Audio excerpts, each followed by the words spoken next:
हरे कृष्णा। श्रीमद् भगवत गीता अध्याय 3 कर्मयोग श्लोक 10वां। सह यज्ञाः प्रजाः सृष्ट्वा पुरोवाच प्रजापतेः अनेन प्रसविष्वध्वमेश वो असत्त्वष्ट कामधुक्। इस श्लोक का अर्थ है, जब सृष्टि की रचना हुई तब सृष्टि के रचयिता यानी कि श्री हरि ने, श्री नारायण ने, श्री कृष्ण भगवान ने हम सबको ये संदेश दिया कि अगर तुम इस प्रकार से यज्ञ करते हुए कर्म करोगे तो तुम कर्म बंधन से मुक्त भी रहोगे और जिस जीवन में तुम हो उस जीवन को सुखपूर्वक जी भी सकोगे और जो भी तुम्हारी वांछित चीज़ें हैं, वस्तुएं हैं, इच्छाएं हैं, तुम्हें स्वतः ही मिल जाएंगी, अपने आप ही मिल जाएंगी। इस श्लोक का यही अर्थ है। अब इस श्लोक को हम अपने जीवन में कैसे उतार करके देख सकते हैं? यह श्लोक सीधा सीधा हमें लॉ ऑफ अट्रैक्शन से मिलवा रहा है। यज्ञ यानी कि खुद को जानना, खुद के साथ खुद के संबंध को जानना।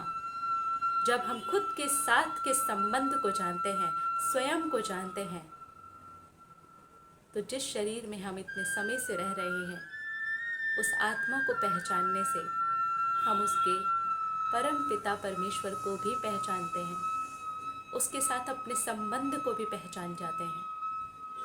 और जब हम इस प्रकार से यज्ञ करते हुए कर्म करते हैं, चाहे कोई भी हम कर्म कर रहे हों, घर का काम कर रहे हों, ऑफिस का काम कर रहे हों, बाहर जा रहे हों, किसी से मिल रहे हों, किसी से बात कर रहे हों, लेकिन हम यज्ञ करते हुए अगर कर्म कर रहे हैं तो फिर हम कर्म बंधन से मुक्त रहेंगे और ये जो जीवन है उसे हम सुखपूर्वक बिता पाएंगे यज्ञ करते हुए।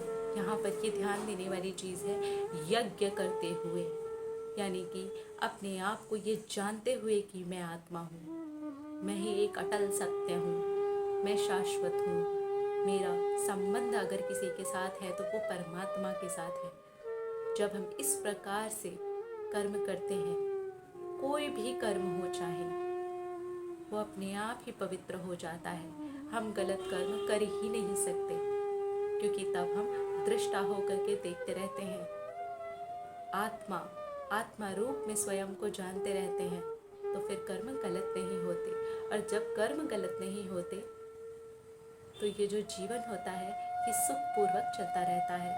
विचार गलत नहीं होते तो फिर ये जो जीवन है सुखपूर्वक चलता रहता है। हम अपने विचारों का ही परिणाम है और ये सत्य है, चाहे वो विचार कहीं से भी आया हो हमारे अंदर, चाहे 1 मिनट के लिए आया हो, चाहे कई सालों के लिए आया हो, लेकिन अगर वो विचार आया है और वो हम पर थोड़ी देर के लिए भी हावी हुआ है तो फिर वो घटित हो सकता है। और यही होता है लॉ ऑफ अट्रैक्शन में भी। हम सोचते हैं, फोकस करते हैं, बिल्कुल वैसे ही जैसे एक बीज डाला जाता है पौधा लगाने के लिए, तो पौधा तो उगेगा ही। हमने कितना उसके ऊपर फोकस डाला है, पौधा उगेगा। अगर हमें ये जीवन सुखपूर्वक बिताना है तो फिर हमें यज्ञ में लगे रह करके कर्म करना चाहिए। अपने आप को दृष्टा बन करके सिर्फ देखते रहना चाहिए कि कैसे हम कर्म कर रहे हैं, क्या ये सही है, क्या ये हमारी उन्नति के लिए सही है। फिर रोना, तड़पना, विलाप करना और अत्यधिक खुश हो जाना सब अपने आप शांत अवस्था में चला जाता है। और जब ये होता है तो हमारी समस्त इच्छित वस्तुएं, समस्त इच्छाएं स्वतः ही पूर्ण हो जाती हैं। ये इस श्लोक में स्वयं श्री कृष्ण भगवान ने कहा है, जो हमें सीधे सीधे लॉ ऑफ अट्रैक्शन के बारे में बता रहा है कि अगर हम स्वयं को जानेंगे, अपने आप से जुड़ेंगे, तभी हम बाहर से जुड़ पाएंगे, वरना कोई चांस नहीं है। इसलिए स्वयं को जानिए। आप परमात्मा की बहुत ही प्यारी संतान हैं। उसने बहुत ही प्यार से आपको बनाया है। अगर आप अपने आप को नहीं जानेंगे तो पूरी दुनिया को जानने से कोई फ़ायदा नहीं होने वाला है। और पूरी दुनिया को हम तब तक जान भी नहीं सकते जब तक हमने स्वयं को नहीं जाना है। बहुत ही सुंदर श्लोक है। और सीधा सीधा हमें लॉ ऑफ अट्रैक्शन की तरफ, आकर्षण के नियम की तरफ लेकर के जा रहा है। आकर्षण का नियम आज का नहीं है। श्रीमद् भगवत गीता 5200 साल, लगभग इतने ही साल पहले लिखी गई और आज वो हमारे सामने है।